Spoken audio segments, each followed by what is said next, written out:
born in mind in considering what ideas have done much to help mankind। मतलब विभिन्न तरह का element का जो हमारे दिमाग में जन्म होता है वह हमें मानवता का सहायता करता है। The idea with which we shall be concern may be broadly divide into two kinds. ये वैसे आइडिया हैं जो इसको पूरी तरह से बांटा गया है दो भाग में।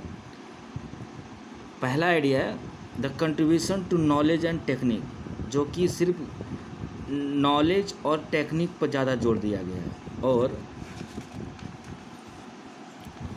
और वैसे आइडिया जो मॉरल और पॉलिटिक्स पे जोर दिया गया है। एक हो गया नॉलेज और टेक्निक और दूसरा हो गया मॉरल एंड पॉलिटिक्स।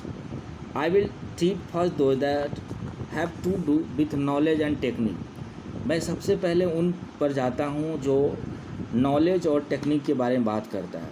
सबसे महत्वपूर्ण और डिफ़िकल्ट स्टेप लिया जाता है जब हम लोग इतिहास से पहले एक वैसे स्टेज लैंग्वेज की बात करते हैं जो हम लोग नहीं जानते थे, लेकिन हम लोग वैसी चीज़ों से हमेशा लगाव करना चाहिए जो हमें होना चाहिए।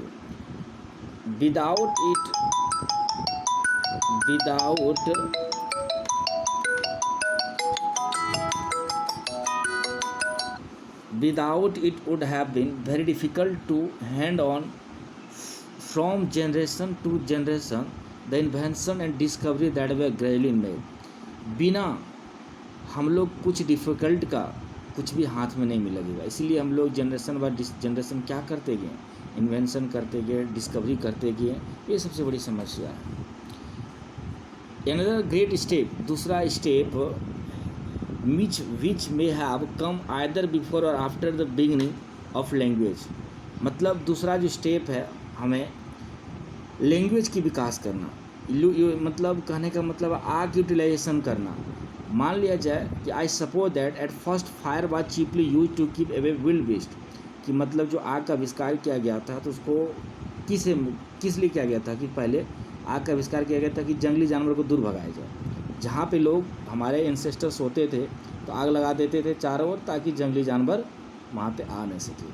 तो पहली बात जो है presumably on some occasion a child got scolded for throwing the meat into fire, but when it was taken out it was found too much better and so the long history of cookery began. कहने का मतलब है कि एक जो बच्चे होते हैं उसको डांटा जाता है कब, जब वह आग में कुछ फेंक देते हैं या आग को छूते हैं। क्यों डांटा जाता है?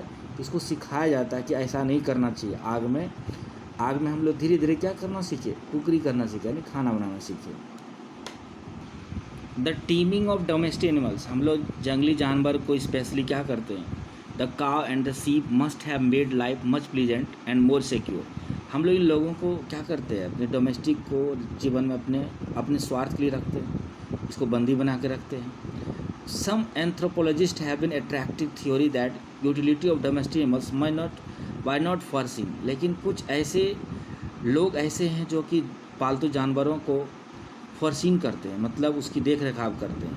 But the people attempt to tame whatever animals that religion thought them to worship. लेकिन कुछ लोग ऐसे हैं जो पूजा करते हैं वैसे धर्म को, कुछ जानवर को ही मान के लीजिए, जैसे मान लीजिए गाय, उसको पूजा करते हैं क्योंकि उसको धार्मिक गाय के रूप में मानते हैं।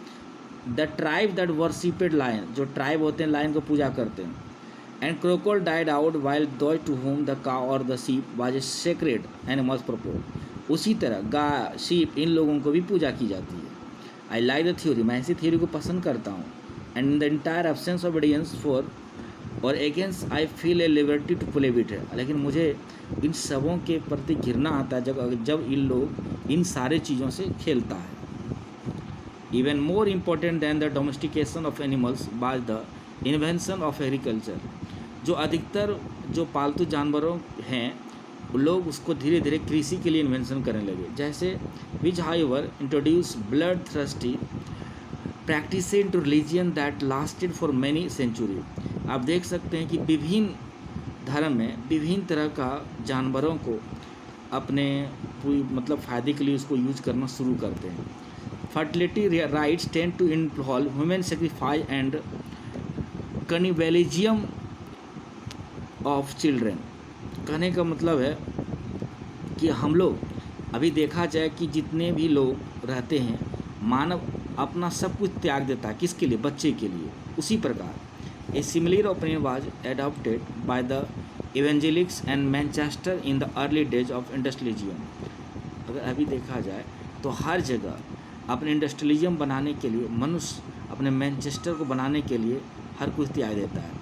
When they kept 6-year-old children working 12 to 14 hours a day, आप देखिएगा 6 साल का बच्चा 12 घंटा से भी अधिक काम, 12-14 घंटा काम कर रहा है। कंडीशन क्या है? In condition that cause most of them to die, क्योंकि एक कारण है, वो कारण के चलते उसकी जितनी भी क्षमता रहती है सब खत्म हो जाता है। It has now been discover that grain will grow, अनाज बढ़ेंगे, कॉटन भी बढ़ेंगे, सब उपजाया जाएगा without being water by the blood of infant, बिना नवजात का खून का नहीं होगा, क्योंकि कहीं न किसी भाग में हमेशा हमारे नवजात बच्चे जुड़े हुए हैं।